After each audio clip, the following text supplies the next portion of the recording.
Hey there, folks. Welcome to Spectrum Pulse. We talk about music, movies, art, and culture, and we got another solo album review, the newest project from Bjork, Fossora. One problem that doesn't often get brought up as a music critic is not all music works for all seasons, all times, all mindsets. And you might think, well, duh, that's obvious. Art's designed to evoke specific emotions or states of mind. You can't expect a project to fit into every moment. But as a critic who's trying to evaluate things holistically, in context, it can make talking about certain albums or even certain artists kind of tough, especially around year-end list season, where you might not go back to a specific album or artist that much, but when you do, it's always worth it, every single time. You wonder why you don't go back.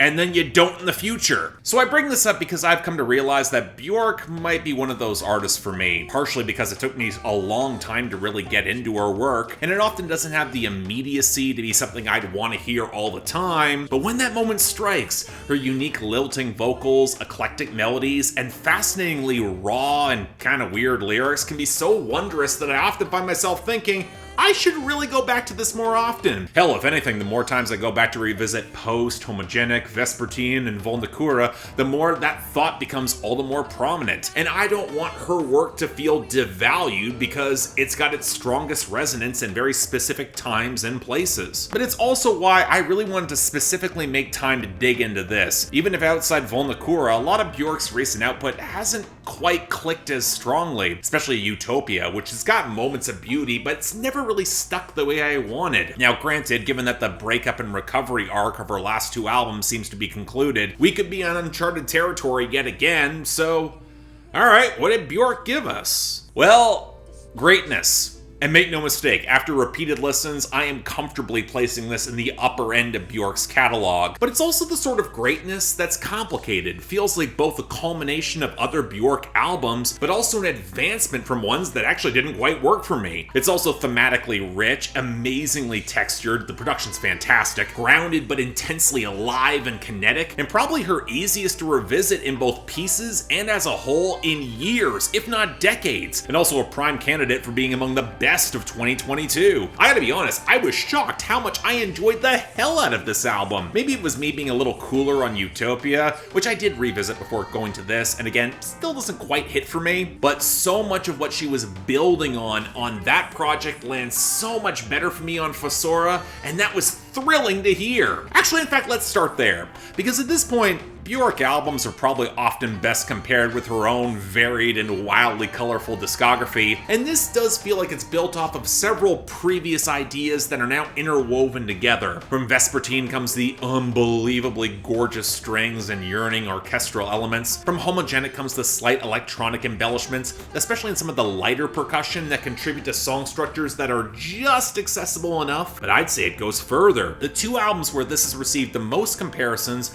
are Medulla and Biophilia, two projects I don't quite like in Bjork's catalog, but this album highlights how those experiments were not bad ideas, but rather they were building to something so much more, with the intricate vocal harmonies finally crystallizing into something more potent this time, and the unstable, Gabber-inspired grooves building a lot more roiling foundation. Biophilia in particular felt like a lot of the potent ideas, especially in anthropomorphizing nature, they never fully came together or had emotional weight, especially in some of the jittery percussion lines, but both lyrically and sonically, the roots are a lot more grounded, with an emotional weight and a lot of thematic synergy that shows investment and song structures that can actually pay off those ideas. Hell, even from Utopia, I hear a progression, especially in some of those major chord woodwind flutters, but where that project had this weird, lingering, deconstructed bitterness that can make some of even the brighter moments feel kind of flighty or artificial, this album's blend of emotions feels more resonant while remaining just as complex, just as rich. Now, that's not saying this is an easy project to get into. Starting from Atopos, the percussion is hammering and the strings melody feels off-kilter, and Bjork's trilling vocals are trying to cut through and provide some stability, but it's not really happening. But while I eventually clicked with the song and appreciate how well that sound works for the content, it does contribute to an uneasy instability that's all over this project. never so much dark as it is distinctly uncomfortable. I might love the horn line that runs through Ovule, but it's a weirdly ominous note, especially opposite that whirring stutter in the percussion. And Victimhood can often feel even more jarring and discordant, with the horns and strings creating this groaning low-end moan as the vocals feel increasingly claustrophobic around Bjork. In both cases, it sets the mood. It works for the content, but you gotta tune yourself to that wavelength, and that can be kinda tough. Ancestress makes it even more difficult with the gongs and the strings, and the hints of effects that match up with the lyrics as the song runs over 7 minutes. I mean, it's potent for the complicated death march that it is. Again, makes sense for the content, but you do kinda get the feeling it loses momentum, might not have a strong ending. And then there are moments that have a brand of quirkiness that just will not be to everyone's taste. I think serpentwithfeet's vocals are a really nice compliment for Bjork on Fungal City, but she also switches up the fidelity of her own vocal leads instead of opting for more of a blend, which is all the more jarring when you realize that's a sex song for the inner cryptid in us all. And that distortion comes back on the title track as well, opposite the programmed bouncing squawks that just have this terrific groove. Again,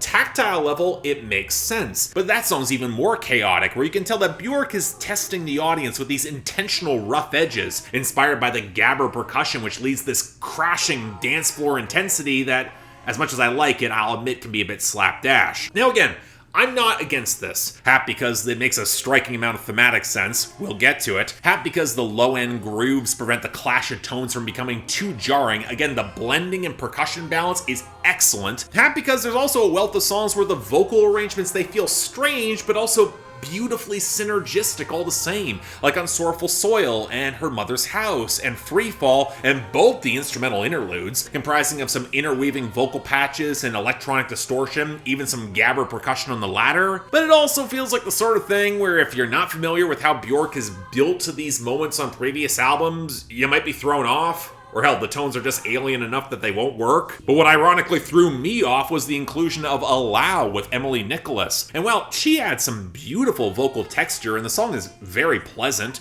with the spare beat and wispy charm. With that woodwind palette, you can definitely tell it's a leftover from Utopia. And while it thematically fits on this album, I don't know, it doesn't quite work in the execution as a whole. But alright, what the hell is this album even about? Well, the simple answer to this is motherhood, both in the multiple songs where Bjork commemorates her own mother, who passed away in 2018, one with vocals contributed from her son, to the closing track with her own daughter, exploring their relationship. But I have said on multiple occasions in reviews that albums that lean hard on purely maternal emotions, they don't always click for me, including from singer-songwriters I would argue are some of the best in the industry. And yet it was never quite an issue for Bjork in this album, so what's different? Well, one thing you realize quite quickly is that Bjork isn't shying away from the more complex expressions of motherhood and femininity in her middle age, including a sexual appetite that feels optimistically charged, but also grounded and wiser for it. Look at how she quantifies her own reproductive capacity on Sorrowful Soil, having thousands of eggs, but the capacity for only a couple of nests. It also becomes clear that Bjork's boundless passion for life kinda ran at odds with her mother's sense of nihilism working as an environmental activist, where despite elements that were seeking to constrain her down to the pacemaker she had in her final years, she was gonna live her own life independently and fiercely, and Bjork wonders if her early death might have been one last defiant escape from everyone. But that goes even deeper into a fear persisting between mothers and daughters of one that might subsume the other. It's not a rational fear, but one compounded with turbulent relationships, and let's not forget the trauma that Bjork is still grappling with as of the past couple songs from bad breakups. It is very human. What becomes interesting is the selection of metaphors that Bjork is pulling together here, and which really culminate on victimhood, because too often that maternal figure is placed on the pedestal, always giving of herself, surrounded by that saintly glow. But that cannot be reality. It can't be Bjork's reality, not what she's lived, and she sees that desire for perfection. Not only does that not work in a healthy relationship, or learning to trust and love again, but also how it's left her with a void that because of all her sacrifices and claiming victimhood, claiming she is owed love, it's never allowed her to be fulfilled, even if she's gotten it. Now this is a very tough line for Bjork to walk, because politics of victimhood and by extension envy can lead to some very ugly, very conservative places, but that's not really what Bjork does. At least at this point, her framing is intensely personal, individual, something for her to keep growing as she needs to keep moving past that. But grow into what? Well, that's where one of the main symbols of this album takes center stage. Fungus! Now immediately I was reminded a little of Richard Dawson and Circle's album Hanky from last year, but that was more about cyclical natures of plant life. There's a different texture here altogether, with Bjork embracing the mushrooms of the world. And I gotta be honest, I really like it. It's an embrace of the organic, the imperfect, where the capacity for growth and spread seems unmatched. And while it might seem like it feeds on death, it's the breakdown of remains for new soil to grow anew. And it's such a natural fit for Bjork's unique humor. I found it immensely charming, especially mirrored so effectively in the production where the seams are very audible, but they're not implacable. This is not a dark album, nor would it make sense to be one. Death and renewal, they're natural facts of life, and she's leaning into that. And Bjork's blend of the intensely tactile with some of the cosmic lyrics that transcend our limited experiences of life, death, and renewal shines through in songs like Freefall and Ovule, where she just continues to barrel forward, try to find that love, even if her voice fading into the echoes highlights just how uncertain it can all feel. And that's a new tension that really works on the back half of the album. She's digging in despite imperfection and uneven ground, hence the loose Latin interpolation of the album's title. And then we get to that final song, Her Mother's House, where she wants to present a figure of strength and compassion and giving for her daughter to set off into the world, a graceful goodbye, as the better job she's done, the less her children might need of her. The kids always find their way home time and time again. Because it's not a purely transactional relationship or one of absolute authorities and sainthood. It's a relationship that has to shift with time, has to grow.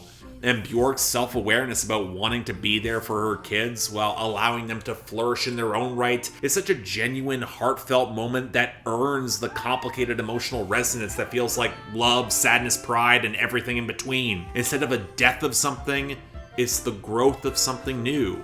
Should she and her family be ready for it? And in short, I can say without hyperbole that this doesn't just feel like an emotional or sonic culmination from a bunch of previous albums, but also the sort of idiosyncratic swerve that shows Bjork finding new levels of emotional intelligence and wisdom amidst production and compositions that wind their melodies into some fascinating territory and through some of the most propulsive, coursing grooves of her career. It's thematically rich with so much entangling complexity where the music will echo the lyrics and then enhances the emotional focus, but also in a strange way, it's one of her most accessible projects in the aching sincerity and tighter construction, provided you can tap into some of the mature, quirkier side. And at least in my opinion, it's Bjork's best album since Vespertine, likely one of the best of 2022. Again, a little tough to recommend because Bjork's unique delivery and this album's eclectic balance of grooves and sounds and careening melody will not be for everyone, but if you can,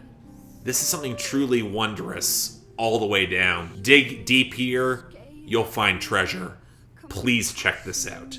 It's special. So yeah, thanks a lot for watching. If you'd like to like and subscribe, I'd be extremely grateful. Gotta be honest, I'm a little bit surprised how excited I was and how much I really enjoyed this album. Again, I think it's kind of thrown some people, or it's felt like Bjork is recycling. How appropriate, given fungus is one of the primary motivations there and one of the primary metaphors. That's some great meta-commentary. Bjork's just smarter than all of us, again. But beyond that, anything else I might be able to do to improve my presentation, I'm all ears. If you guys want to like and subscribe, I really appreciate it. And again, hey, if you guys actually want to potentially support the channel beyond buying merch, link down there, or hell, just want to get albums onto my schedule, potentially, just argue with me directly on Discord, I'd be greatly appreciated because my Patreon is right over there. Don't feel obligated, tough times, I understand, but the option's available. Till then, I'm Mark, you're watching Spectrum Pulse, and I'll see you next time.